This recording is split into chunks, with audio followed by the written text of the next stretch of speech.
Looks like 4 billion people disappearing then reappearing 5 years later has made the world an even crazier place in the aftermath of the blip. The second episode of The Falcon and the Winter Soldier sees Sam and Bucky hesitantly working alongside the new Captain America as they try to figure out what the Flag Smashers are all about. And a lot of big MCU Easter eggs are now becoming explicit plot points in this show. Howdy folks and welcome to Screen Rant. I'm Greg Elliott, and here's every Marvel reference and Easter egg we caught in episode 2 of The Falcon and the Winter Soldier. Who are you? Lamar Hoskins. Okay, I need a lot more than Lamar Hoskins. I'm Battlestar, John's partner. In addition to giving us a bit more backstory on the new Captain America, John Walker, also known as US Agent in the comics, we're also introduced to his friend and partner Lamar Hoskins, aka Battlestar. Lamar was introduced alongside John, then known as Super Patriot, in Captain America number 323, and went by the codename Bucky for a while before eventually adopting the new name Battlestar. We also met the apparent leader of the Flag Smashers, Karli Morgenthau, for the first time. This is a gender swap from the comics' original Flag Smasher, Karl Morgenthau, the son of a wealthy Swiss banker introduced in Captain America number 312, whose personal mission was to, quote, stamp out the outmoded concept of patriotism. I don't have the flashiest gadgets, I don't have super strength. But what I do have is guts.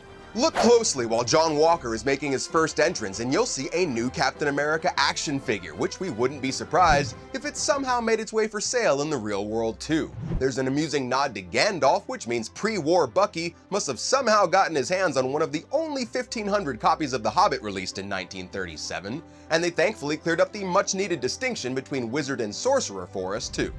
Bucky's time in Wakanda was called out again, specifically the White Wolf name given to him there at the end of Black Panther, and the events of Captain America Civil War were referenced when Sam, Steve, and Bucky stole back Cap's shield with the help of Sharon Carter, who should be appearing in the show any time now. Now, Sam is technically oversimplifying here because they were on the run not just for stealing the shield, but for more importantly, breaking the Sokovia Accords.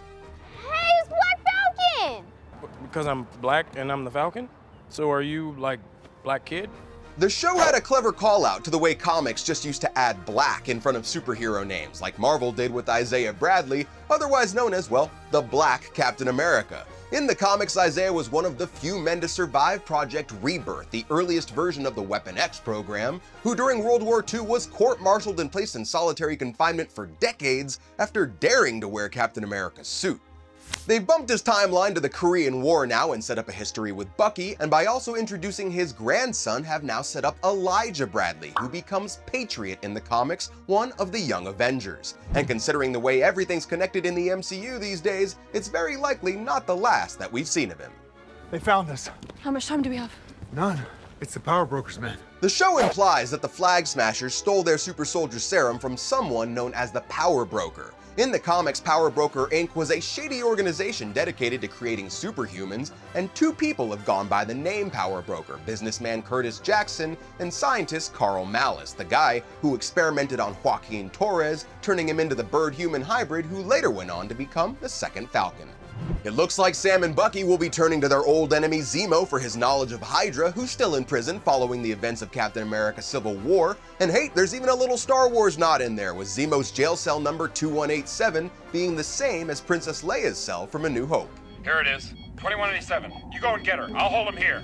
If they break Zemo out, Sam and Bucky might very well become fugitives again, so we'll just have to wait and see where the story goes. So keep checking back with us at Screen Rant to stay along for the ride. I'm Greg Elliott, thank you for watching, and we'll see you next time.